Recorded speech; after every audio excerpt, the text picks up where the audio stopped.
Hey, good morning, everybody, or good afternoon, or good evening. Rihanna Hill here today, interviewing Kimber Hill, no relation that we know of, on some very cool things. Excited to continue this Breakfast with series. Kimber is the founder and CEO of VirtForce, the organization bridging the gap between America's active duty military spouses and virtual careers.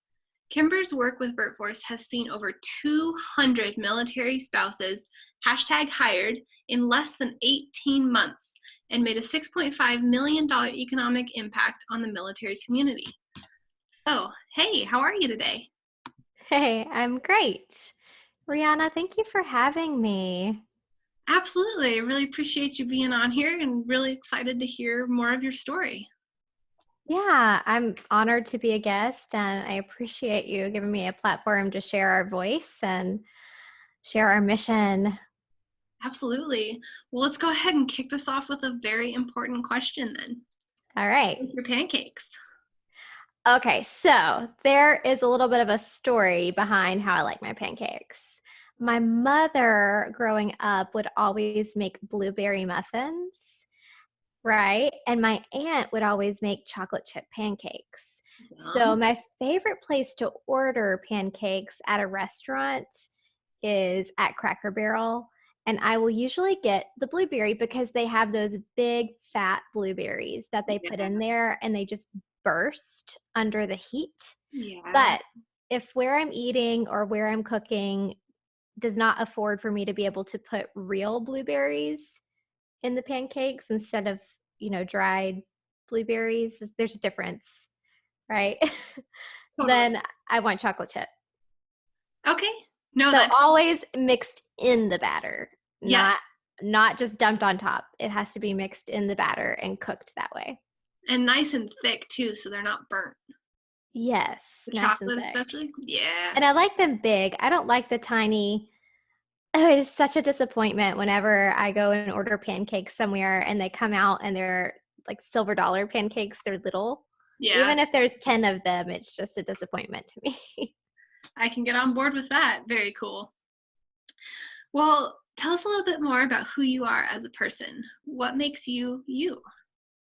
Well, I grew up on a farm in Alabama, and I have 5 brothers and sisters.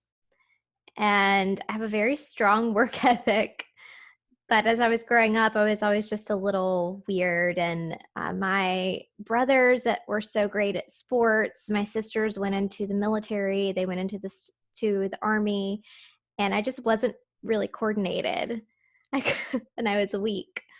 So I got into trying to figure out, who am I? What do I like to do? What am I good at? And one of the things that I was really good at was all things digital, all things film, all things theater, and that's where I really blossomed and bloomed. So I took that with me throughout life and got a degree in film production. I've done a lot of marketing work. I've done a lot of voiceover work, and yeah, that's, I think in life you bloom where you're planted, and we're all given different gifts. We're all given different talents. And I used to be so jealous of my brothers and sisters, but eventually I found, who I am and what gets me going. Absolutely. That's wonderful. Especially coming from a big family, it can be hard to kind of carve out your own identity too. Yeah. And being the baby of 6, you're constantly looking up and saying, when am I going to be like so and so? When am I going to be like you? And, it's interesting when you get there to look back on the journey and say, maybe your path isn't necessarily my path, but I respect you. Absolutely. I think a lot of people can relate to that. Yeah. Do you have brothers and sisters? No, I'm an only child, but my mom comes from a family of 5 siblings. Mm-hmm. And I have lots of cousins that have lots of siblings. So that has certainly been something we've talked about before. Yeah. Very cool. Well, I'd love to hear more about your business. This is very intriguing, especially for me as a military spouse. And Mm-hmm. I think a lot of people out there would love to hear more. So please dive in depth. Let us know. Yeah. Well, I became a military spouse a few years ago, and I had built a career for myself in the government contracting industry, doing all of the things that I love: information systems, information technology, doing training videos and film work, and just loved it so much. And all of it was really dependent on me being in a physical building just because of the way the government works. And my husband, who is also from my hometown, Moulton, he and I were living in Huntsville, Alabama, and we decided at the time, well, we want to get married. And he said, I remember having a discussion and talking about what kind of life he could provide for our family, and how, his trajectory of what he could do for our family would be, um, magnified if he joined the military. And also that his heart was really set on joining the military. He had wanted it since he was a kid, and his parents said, no, go to college first. So he went to college, and he gets out of college and he still wanted to go. And so we were at this kind of crossroad. And so I supported him and said, if that's what you want to do, do it. So he went to officer candidacy school for the Navy and became an aviator for the Navy. And we got married as soon as he graduated. And then the very next week, we were PCS'd to our first duty station in Pensacola, Florida. And then I was suddenly 500 miles away from my career industry. So that was an absolute shock. And I met a lot of other military spouses and a lot of aviator spouses who were dealing with the same things, master's degrees, women who had graduated law school and gone through the bar, just highly skilled positions, all the way to entry level, just getting out of college, not really knowing what to do, but feeling like their whole career was now going to be based on what's going on with their spouse's career. So I knew that a solution could be remote work. And because of that, I launched VirtForce. And our mission was to help teach military spouses how to pursue remote work opportunities. And over the course of the past 2 years, that's evolved into, we're teaching you, we're preparing you, and we're also matching you with our employment partners who are looking to hire remote team members. And that's how we've seen over 200 military spouses hired just in 2019. In 2020, that's projected to increase to 700 military spouses hired. And I feel like we're making a big difference. And I know that if I were on the other hand and I had found an organization that would do this for me and work for me like this, I would be very grateful. And I feel very blessed to be seeing military spouses get hired every week. Even through coronavirus, even through what we're dealing with right now, we're still seeing people get hired. Absolutely. That's wonderful, and makes such a huge impact for so many people. Yeah, it really does. And I think when you can, and you work from home, so you get it. It's nice to have something that moves with you when you PCS. Yes. And it's nice to have something that you can contribute back to your household. And, in some cases, you may be earning more than your military significant other. I know I see that a lot. And it's not that that's important, but it's awesome to know that you have the power and capability to harness that modem of employment from your home office. Absolutely, especially now with the internet making those kinds of things possible, and virtual workforces becoming a lot more accepting. It opens that door for that possibility to a population that otherwise wouldn't necessarily be able to find employment. So that's pretty cool that you get to be a part of that. Yeah, I'm very honored. Awesome. Well, what has been your favorite memory in the business so far? Hands down, without a doubt. We were partnered last year with an organization called IRA. And IRA is a cool company. They help people who are visually impaired see throughout their day by giving them a pair of glasses with a camera and by connecting them to a video chat with an agent. And we've been staffing agents for IRA for a while. And we got a message from one of our girls who we sent to Ira and had been working there for several weeks. She said, first of all, I'm not a morning person. In fact, I normally don't get up until I have to. She said, but I love my position with Ira so much that I get up before my husband leaves for work to start an extra shift.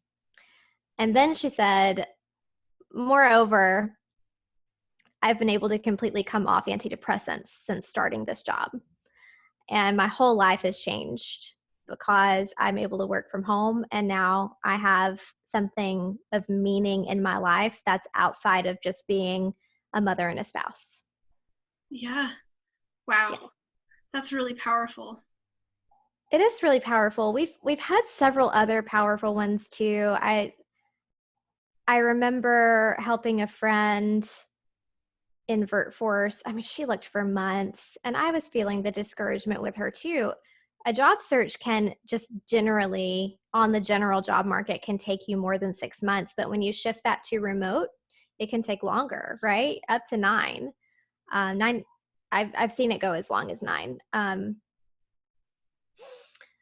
she was pushing the 9-month mark, and I was feeling it with her, just like, I don't know what is going wrong, why you're not landing. And suddenly we wake up one morning and she has an offer for a $60,000 work from home director level position that she had been dreaming about. And she had plenty of opportunities to take something that would not be salary, not be what she wanted. And I think she did pick up a couple, but she never stopped looking for that perfect job in her opinion. And I think everyone has their own idea of what remote work looks like and what remote work should be like in their own life. Maybe you want to do gig-based work. Maybe you want to be a freelance entrepreneur and pick up your own clients. Maybe you're looking for a standard 9 to 5 from home. Maybe you're looking for part-time 1099 work. It's different for everyone. And her vision was, I want to be an executive, I want to be a director, and I want to be able to do it from home. And she landed it. It took a long time, but it happened. And I always glow when I think about her journey. And I know it's a journey of so many. Absolutely. That's wonderful. That's got to be really encouraging for people who are in the middle of that journey right now to know, okay, we're going to get to this point at some point. Yeah, exactly. We'll get there one day. Sometimes it's sooner. I was talking to a military spouse who I interviewed on our podcast a couple of weeks ago, the VirtForce podcast. I think it was episode number 22. We interviewed Heidi. And Heidi, I don't think this made it into the episode, but it only took her 4 days. Wow, that's amazing. So yeah, it's different for everybody. And you can't really compare yourself when you start the search, but you just kind of have to settle in, buckle up, and be prepared for what's ahead. Absolutely. That's great advice for a lot of things. Yeah. So let's get into the sticky stuff a little bit now.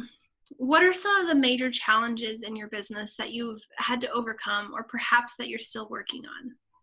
Major challenges.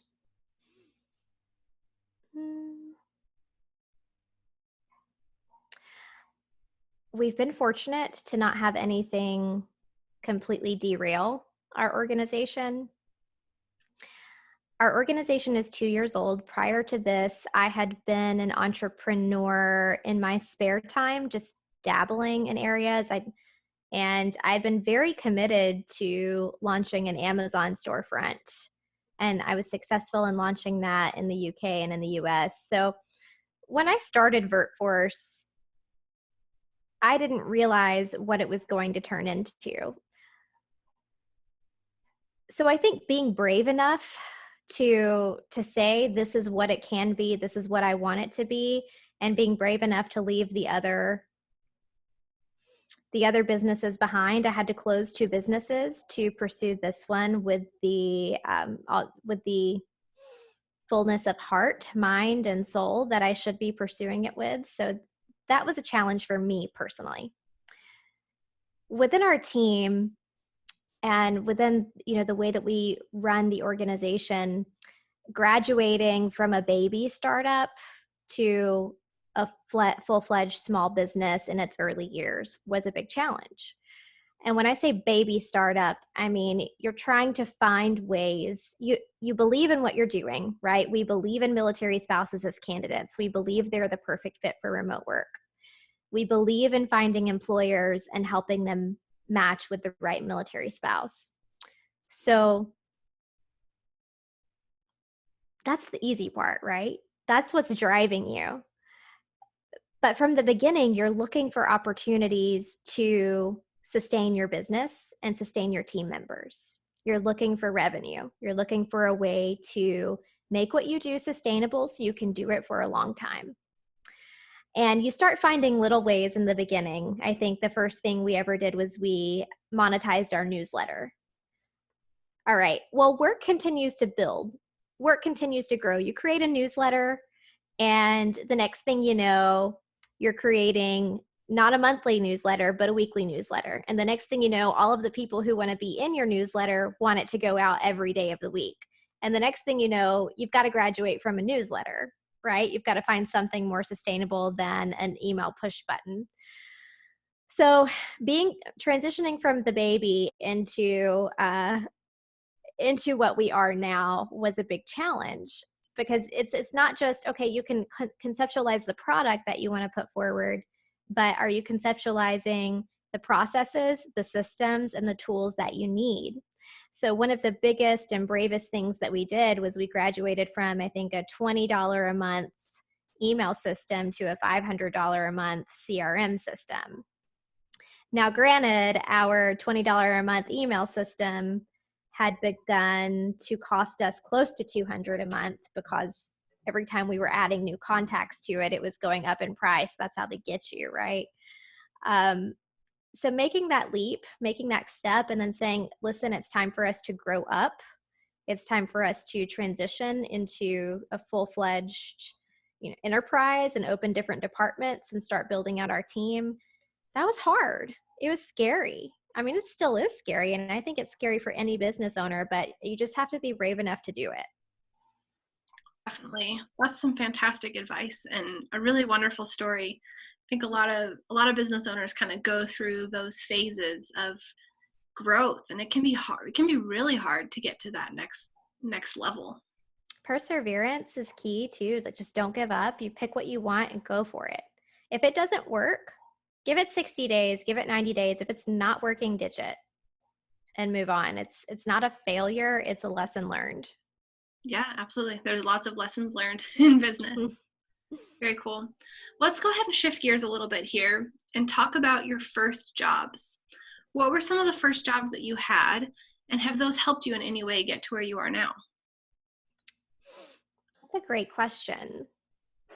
So I would first say my first job was picking up chicken eggs out of the chicken pens and feeding the baby calves on the farm. I would get $5 a week for that.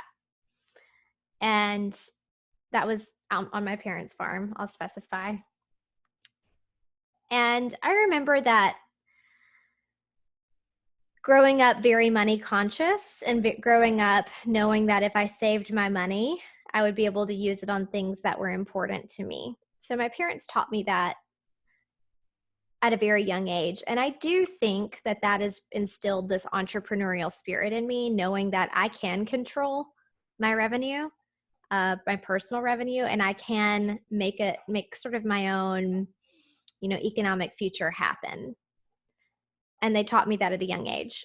And, I think my first job out of high school was being a Sonic car hop. I think I lasted 2 months before I was just like, I can't do this anymore. I hate this. And my boss was such a jerk. I remember one time he made me a root beer float and said, he said this seriously, not joking. Don't say I never did anything for you. Oh my goodness. Oof. I was like, I don't want a root beer float. Anyway, I did not like that job.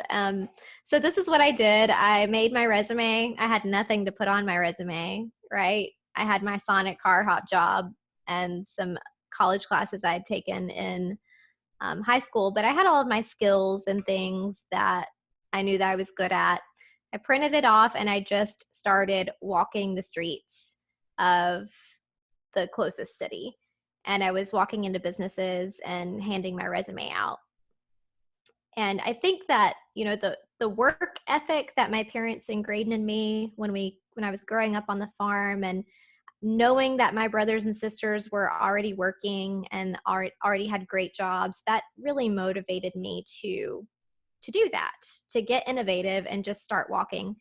And this was before LinkedIn. This was, I think, before Facebook. And someone hired me. Her name was Glee Interiors on Bank Street in Decatur, Alabama. And I worked for her through the rest of high school and even summers when I came home from college. And I don't know that I would say anything I learned there has really shaped me, but I always reflect back on that as she taught me what work stamina is. She taught me what perseverance is. And she was a woman business owner, a female entrepreneur, and had her interior design company for over 20 years when I started working for her. And I think it was good for me at that period in time to see a woman running a business with an all-female staff. And just kind of see her in command, see her setting her prices, seeing her not being afraid and not backing down. So I think she set a wonderful example for me. So those are my early jobs. And I do believe that they kind of make up my character and how I perform today. Absolutely. That makes a lot of sense. Very cool story, especially getting some mentorship somewhat from another woman business owner to get to this point. Right. She could have never known. And I don't think I could have known at that point in time that I was going to own a business. I didn't want to be in interior design. I just wanted to work on a team. I needed something stable that I could do when I'm home from college and when I get out of school in the afternoons and through the summers. And she was just really generous too. I remember that. I remember she was the first person who ever gave me a Christmas bonus. She would invite all of us into her home at Christmas time for a work party, and she would make I couldn't drink at the time. I was under 21, so she would make me a little champagne flute full of sparkling water and would drop big fat muscadines in it. And those were Jingle Bell drinks that we had every Christmas. And I remember she handed me a card one day and I opened it up and there was like $500 in it. And I just remember thinking, bosses do this? Business, what? What is this? And it just set a good example for me. And to see what that's like and experience it. We were a really small team too, so I know that not everybody gets that experience and gets that luxury, but it left a good impression. Absolutely. That's wonderful. I love that. Well, I love to kind of pop this fun random question in here, but what is a unique skill that you have? Oh, a unique skill that I have. I don't I don't know. Okay, I can edit. I can make a movie by myself. I can film it, light it, boom it, be the talent, edit it, produce it. I can do full cycle for you. Hey, that's pretty unique. I don't think I know anyone who can do that. That's Awesome. the only thing I can think of right now. That's awesome. No, thank you so much for sharing that. I have lots of joints. I can do this. Oh my goodness. Yep. This is gross. If everyone who's listening, you can't see, but I can move all my joints in weird directions. Hey, there you go. Something unique. I love it. Great way to get to know people. Yes. Well, knowing what you know now, what kind of advice would you give somebody who's just getting started perhaps in their entrepreneurial journey or even just their career? And, or perhaps what's something that you wish you knew when you first got started?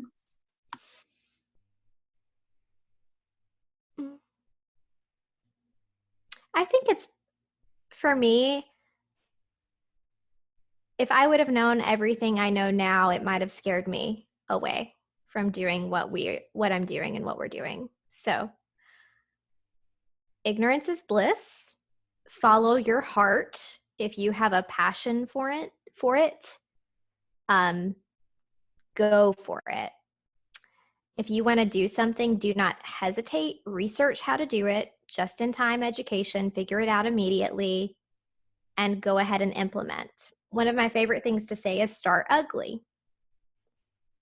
Just start. If you wait until you think you're going to have it perfect, you're never going to do it. Excuse me, a hiccup. Cool. So yeah, and don't let the fear of the unknown intimidate you. My favorite word is perseverance. You're going to need to understand that and what it means to you, what it means to persevere, because I think everyone has moments where they say, I'm ready to give up, or I'm ready to sell, I'm ready to be done. And that looks different for everybody. For me, it happens when I've got too much on my plate and when I've been going too long and when I'm not seeing the kind of results that I expect to see. So I think definitely flex on what your idea of results is. Be flexible. Be grateful when you see things happen, whether it be what you wanted to happen or not, and understand what perseverance means to you. Great. That's fantastic advice. I definitely would have loved to hear that when I first got started. So where can people find you online? You can find me on LinkedIn, linkedin.com/careergal with a K. And you can also find me on the VirtForce podcast. We talk about all things remote work. Today we released a really fun episode number 24. And it's about famous remote workers from cavemen to Walt Disney. More specifically, it's about remote workers who did amazing things while they were quarantined. Okay. Yeah. Very cool. So you can find us there on the VirtForce podcast, just any podcast platform, search for VirtForce. You can find us on Facebook, VirtForce, our business page and our private group. And if you are a military spouse or a veteran or affiliated with the military community, you can join our job board, jobs.virtforce.us, and browse jobs. Awesome. Well, thank you so much for being here, sharing all this great advice and your wonderful story. So appreciate your time. Rihanna, thank you. This was so fun. Excellent. Well, thank you to our listeners and have a wonderful rest of your day.